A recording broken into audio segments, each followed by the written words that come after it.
আজকে আমরা শিখব কয়টি জিনিস করলে নামাজ ভেঙে যায়। কয়টি জিনিস করলে নামাজ ভেঙে যায় আজকে আমরা শিখব, ঠিক আছে? নামাজ ভঙ্গের কারণ 19টি। নামাজে অশুদ্ধ পড়া, নামাজের ভিতরে কথা বলা, কোনো লোকে সালাম দেওয়া, সালামের উত্তর দেওয়া,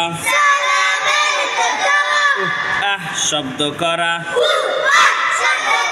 বিনা জোরে কাশা, আমলে কাসির করা, বিপদে কি বেদনায় শব্দ করিয়া কাদা, তিন তাসবিহ পরিমাণ সতর খুলিয়া থাকা,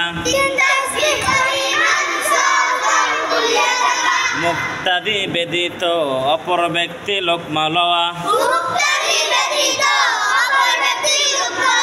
সুসংবাদ ও দুঃসংবাদের উত্তর দেওয়া,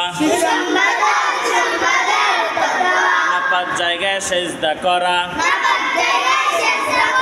কিবলার দিক হইতে সিনা ঘুরে যাওয়া, নামাজে কোরআন শরীফ দেখিয়া পড়া,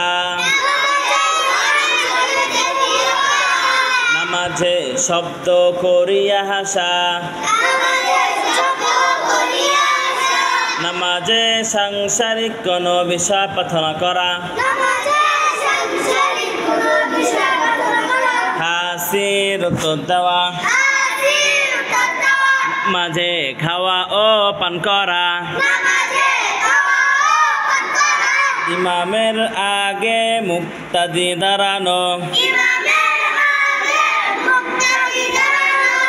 তো আজকে আমরা কি শিখতে পারলাম? এই 19টি কাজ করলে নামাজ ভেঙে যাবে তা কোনো সন্দেহ নাই। নামাজ ভাঙবেই, বুঝতে পারছি? এই 19টি কাজ নামাজের ভিতরে করা যাবে না, মনে থাকবো।